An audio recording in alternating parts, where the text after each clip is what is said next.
반갑습니다. 오늘은 물질의 상태 변화 두 번째 시간입니다. 그래서 우리 전 시간에 배웠었던 내용과 오늘 배울 내용이 연결되기 때문에 전 시간에 배운 내용에 대해서 잠깐 소개를 해드리고 수업을 나가보도록 하겠습니다. 자, 우리 전 시간에 학습하게 된 내용들은요, 이제 물질의 세 가지 상태 중에서 고체, 액체, 기체 각각을 구분지어서 우리가 살펴보았는데요. 각각을 구분할 때는 당연히 특징들을 보고 분류를 하겠죠. 그래서 물질의 세 가지 상태에 따른 특징들, 예를 들어서 모양, 부피, 흐르는 성질에 대해서 살펴보았고요.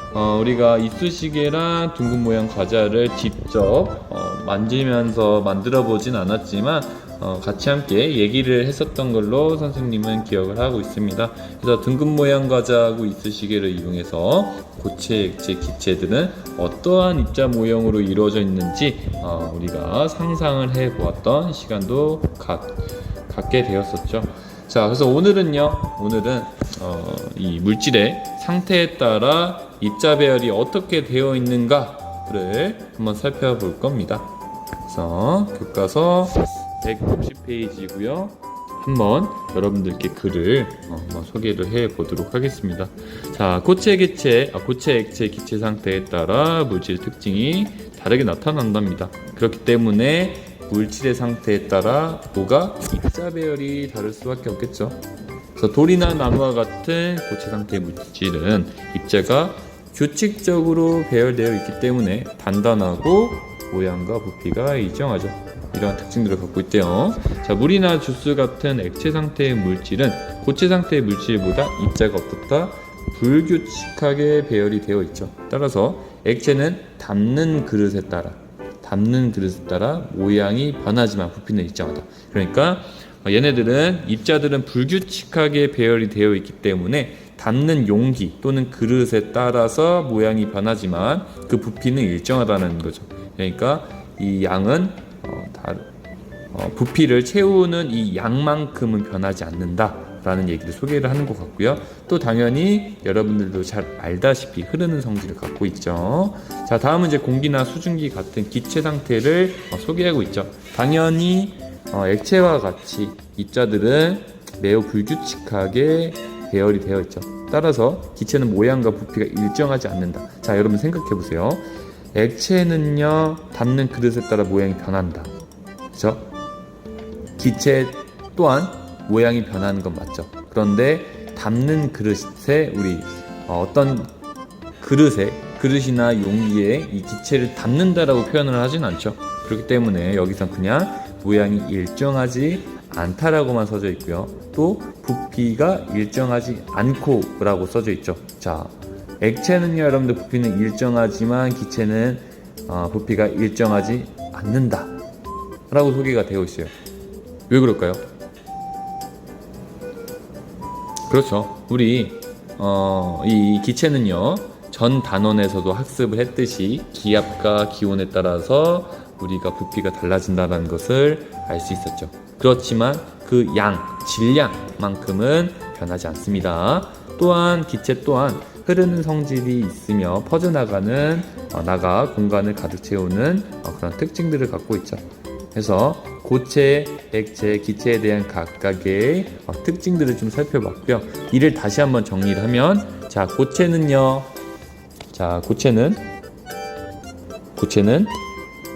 입자 배열이 어떻다? 규칙적이다. 그리고 모양과 부피가 변함이 없다. 모양과 부피 변화가 없다. 어이구.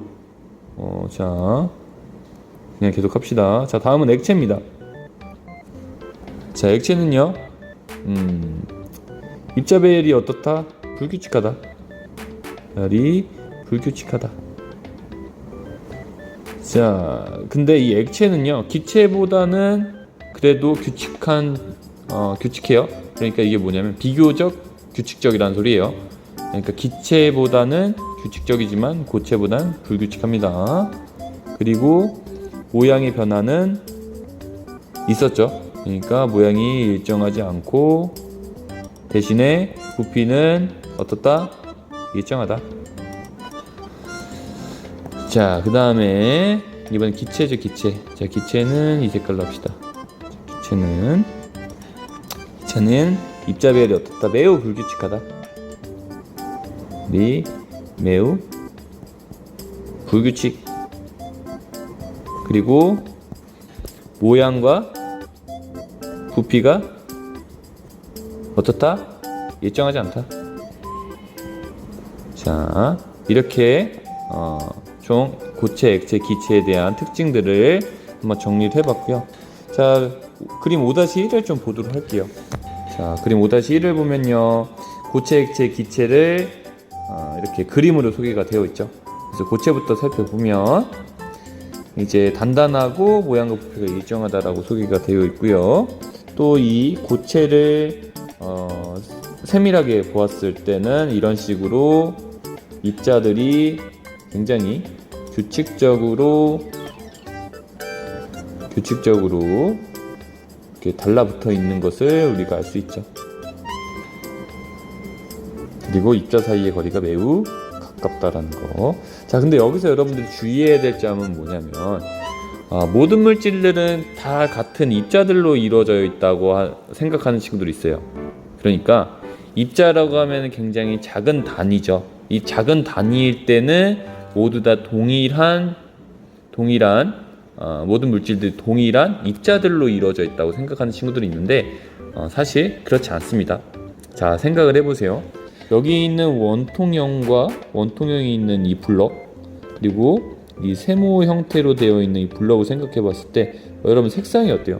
색상이 달라요. 색상이 다르다는 것은 이 물체를 이루는 입자들의 성분 자체가 다르다는 것으로 여러분 생각하기가 좋겠죠.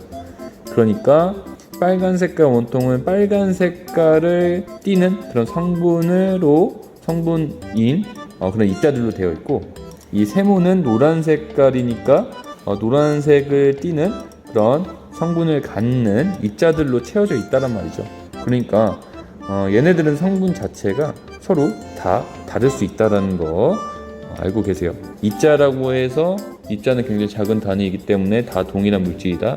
아닙니다. 전혀 아니에요.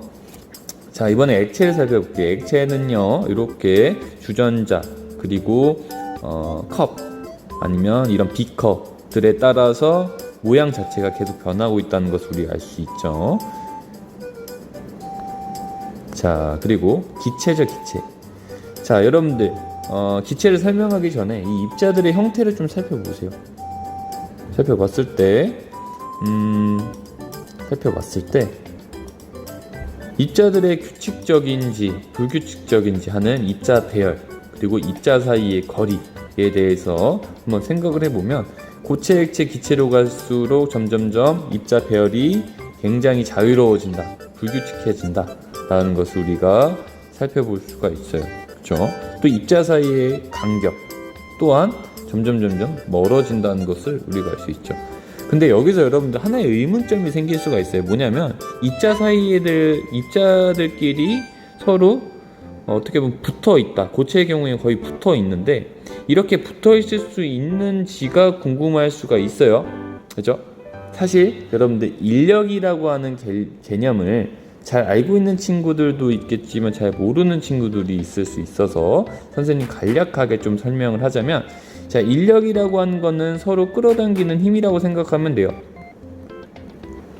그래서 이 고체의 경우에는 인력이 굉장히 크죠. 그렇기 때문에 각각에 있는 입자들이 서로 끌어당기고 있어요. 그리고 액체로 갈수록, 그리고 기체로 갈수록, 액체 상태에도 인력이 발생을 하지만, 자, 기체 상태의 경우에는 인력이 없다고 표현을 해요.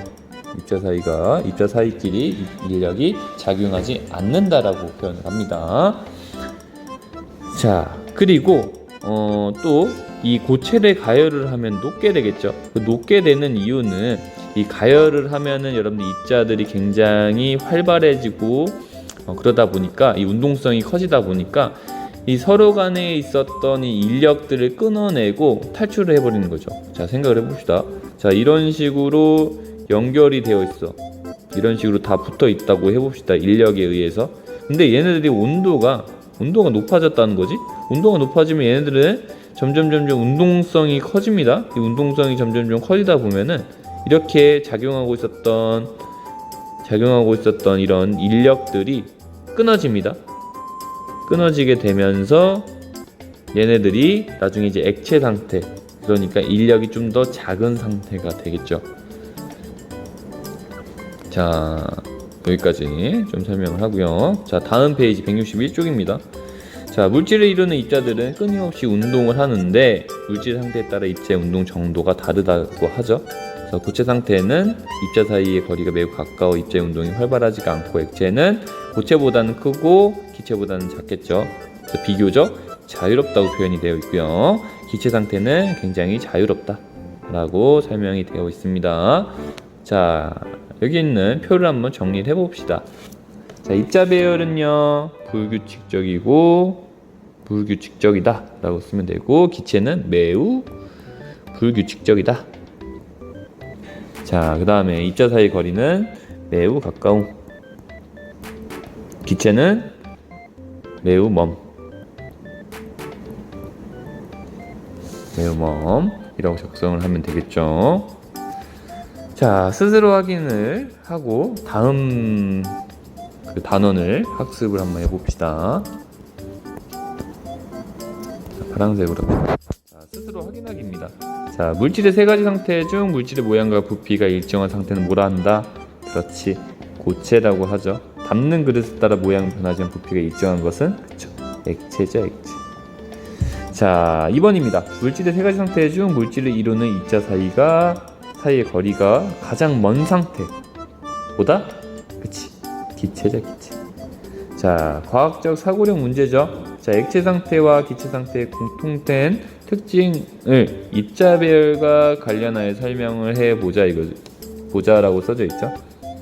자, 입자 배열과, 그래서 입자 배열. 자, 선생님이 아까 160페이지 설명했을 때 액체하고 기체하고 그 차이점에 대해서 선생님 소개를 했어요. 그죠? 자, 액체는요, 닿는 용기에 따라서 어떻게 된다? 모양이 변한다. 근데 기체는요, 이 닿는다라고 표현을 하지 않죠. 그죠? 그리고 이 입자 배열은 액체와 기체를 비교해 봤을 때 기체가 훨씬 더 매우 불규칙하다라고 설명이 되어 있었죠. 그렇지만 액체도 불규칙적이죠. 그죠? 그렇기 때문에 여기서의 공통점은 뭐다? 둘 다 불규칙적이다. 근데 이렇게 그냥 불규칙적이다 라고 쓰면은 문장이 아니죠. 그래서 입자 배열이 불규칙적이라는 공통된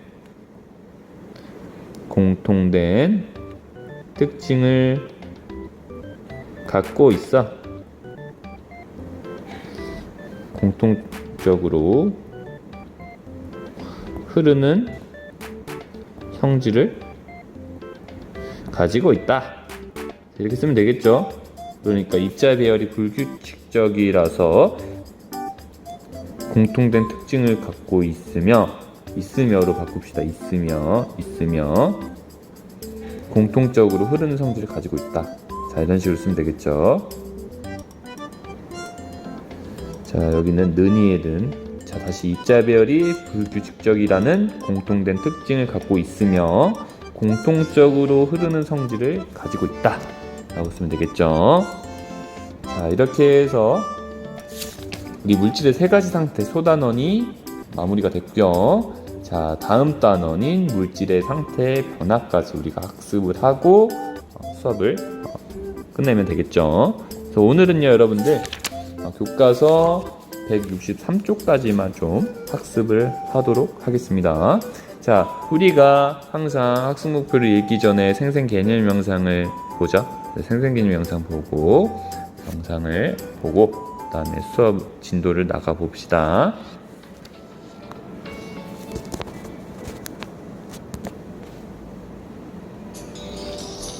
우리 주변에서 쉽게 볼 수 있는 물. 물은 때로는 그 상태가 변하기도 하는데 물의 상태가 변하면 어떻게 될까요? 액체 상태인 물을 가열하면 기체 상태의 수증기가 됩니다. 물을 차디찬 냉동실에 넣어두면 딱딱한 고체 상태의 얼음이 되네요. 이러한 수증기나 얼음도 다시 적당한 조건을 갖추면 물이 됩니다. 이렇게 물질의 상태가 변하는 것을 상태 변화라고 합니다. 물질의 상태가 액체에서 기체로 변하는 현상을 기화라고 하고 기체에서 액체로 변하는 현상을 액화라고 합니다. 젖은 빨래를 말리는 것이나 오징어를 오래 보관하기 위해 말리는 것은 기화 현상을 이용한 것입니다. 차가운 음료수병 표면에 물방울이 맺히거나 수증기가 뭉쳐 구름이 되는 것, 안경 표면이 뿌옇게 흐려지는 것은 모두 액화 현상입니다. 고체와 액체 사이의 상태의 변화는 무엇이 있을까요? 얼음이 녹으면 물이 되는데 이렇게 고체에서 액체로 상태가 변하는 것을 융해라고 합니다. 반대로 물이 얼어 얼음이 되는 것처럼 물질의 상태가 액체에서 고체로 변하는 현상은 응고라고 합니다. 융해와 응고 현상은 우리 생활 속에서 어떻게 이용되고 있을까요? 초콜릿을 녹여 틀에 붓는 것은 융해, 굳어서 초콜릿 과자를 만드는 것은 응고 현상을 이용한 것입니다. 설탕을 녹여 작은 구멍으로 내보내는 것은 융해, 액체 설탕이 굳어 솜사탕이 되는 것은 응고 현상을 이용한 것이죠. 아이스크림을 포장할 때 넣어주는 드라이 아이스. 이 드라이 아이스가 사라지는 마술 같은 현상. 이 현상은 무엇이라고 할까요? 두구두구두구두구두구두구. 정답은 바로 승화라고 합니다. 고체 상태의 드라이 아이스는 액체 상태를 거치지 않고 바로 기체 상태의 이산화탄소가 되는데 이런 현상을 승화라고 합니다. 반대로 기체에서 액체를 거치지 않고 고체가 되는 경우도 승화라고 합니다. 추운 겨울날 유리창에 성에가 생기거나 나뭇잎에 서리가 생기는 것은 모두 승화 현상입니다.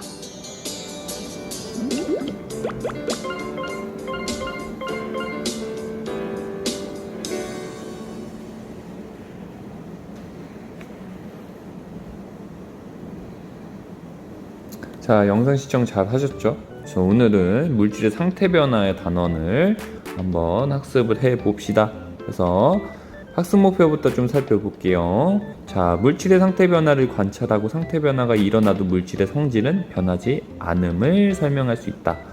자, 그리고 두 번째는 우리 주변에서 상태 변화 예를 찾아보자 라고 하는 거죠.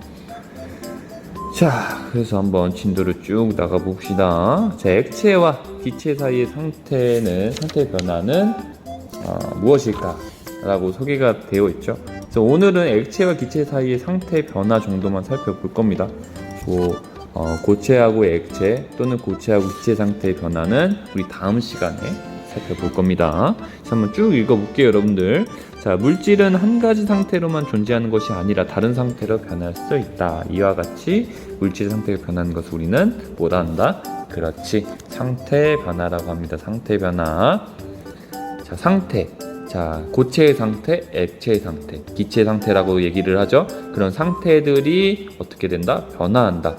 그러니까 고체가 액체될 때, 또는 고체가 기체될 때, 또는 액체가 고체될 때, 액체가 기체될 때, 또는 고체가 기체될 때, 기체가 고체될 때, 이런 식으로 물질의 변화가 일어날 때를 우리는 뭐라 한다? 상태 변화라고 한다. 자, 그렇지만 우리 학습 목표에서도 얘기를 했듯이 이렇게 상태 변화가 일어나지만 물질의 성질은 변하지가 않는다라는 거 항상 유념하세요. 자, 해보기 활동을 하기 전에 이 해보기 활동에서는 어떻게 실험을 하는지 실험 영상을 통해서 한번 확인을 해보고 그 다음에 빈칸을 채워봅시다.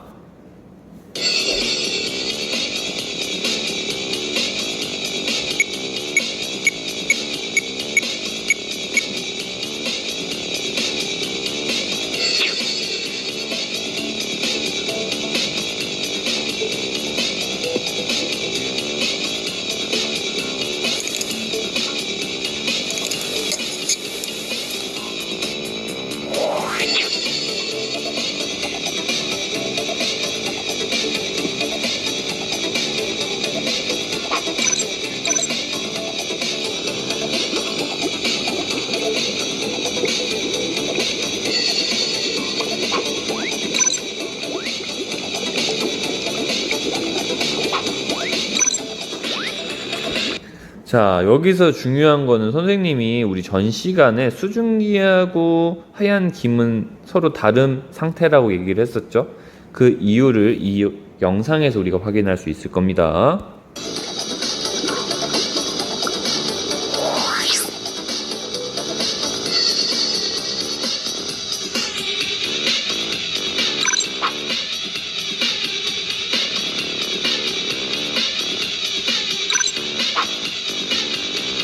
자, 이 염화 코발트 종이를 이 영상에서 소개할지는 잘 모르겠지만 선생님이 간략하게 좀 소개를 하면, 염화 코발트 종이 같은 경우에는 건조한 상태에서는 푸른색을 보여요.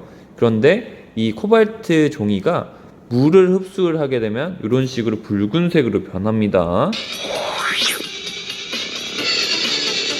그러니까 자, 우리 여러분 대기 중에서도 수증기가 존재합니다. 지금 여러분도 숨 쉬고 있지만 숨 쉬는 이 공기 속에도 수증기가 포함이 되어 있어. 그래서 우리 습도라는 개념을 생각해 봤을 때 이 습도라고 하는 거 수증기의 양이 얼마나 많은지 그 퍼센트로 나오는 것처럼 이 습도라는 개념처럼 이 대기 중에 수증기가 존재하지만 이 수증기에 의해서 코발트 종이는 변하지 않아요. 그렇지만 이 하얀 김 자체는 액체라고 선생님이 설명을 했었죠. 이 하얀 김 때문에 이 코발트 종이가 색상이 변한 겁니다.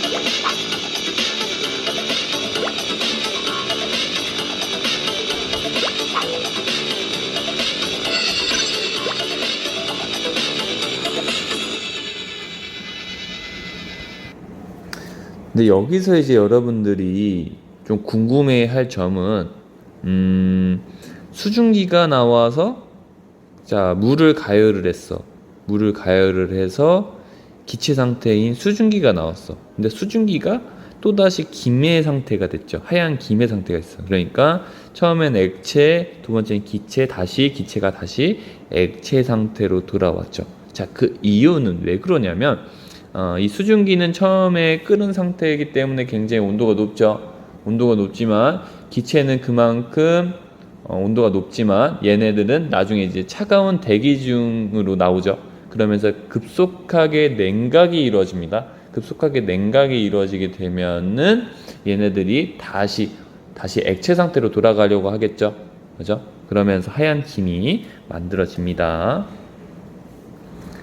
자, 이렇게 해서 실험 영상까지 우리가 살펴봤고요. 자, 실험 영상 그리고 여기 있는 빈칸들을 오늘 채울 겁니다. 왜냐면 이 실험은요 우리가 다음 등교 때 하지 않습니다. 왜 안 하냐? 이 가열 장치를 사용하기 때문에 굉장히 위험한 요소들이 많아요.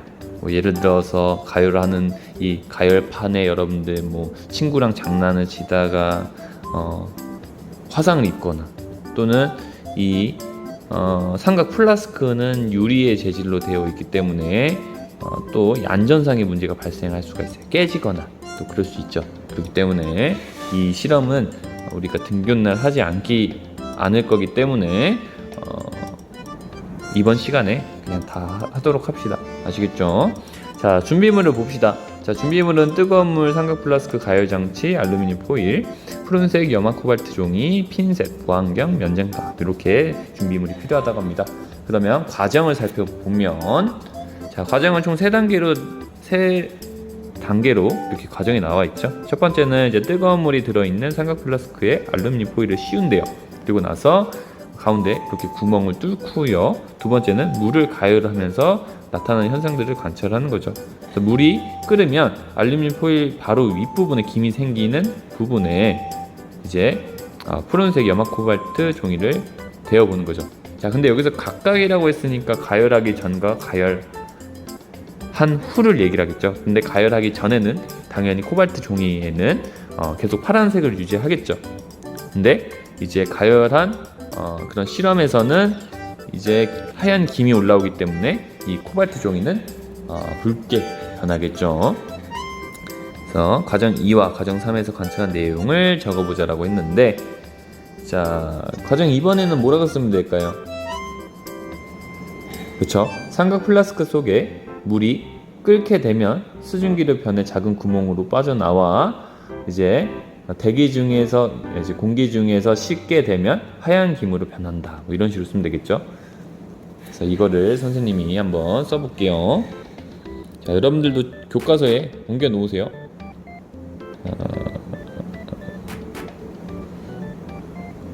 삼각 플라스크 속 물이 끓어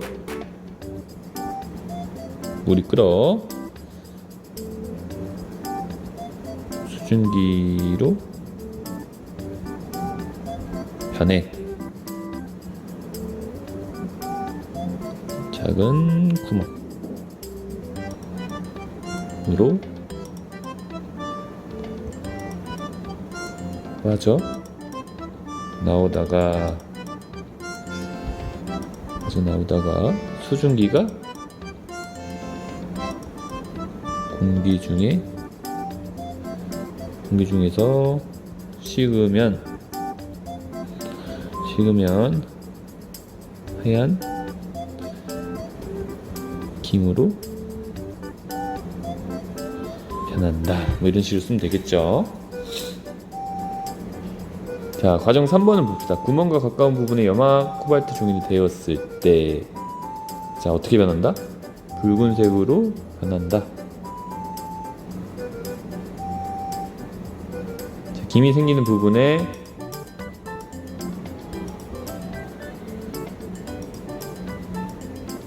그쵸? 얘도 또한 똑같은 말을 쓰면 되겠죠? 뭐죠? 구멍과 가까운 부분에 염화 코발트 종이 되었을 때, 김이 생기는 부분에 염화 코발트 종이 되었을 때, 그쵸? 둘 다 붉게 변하겠죠? 자, 오케이. 자, 이렇게 해서 우리는 해보기 활동을 다 해봤고요. 이제 다시 본문으로 돌아와서 163페이지입니다.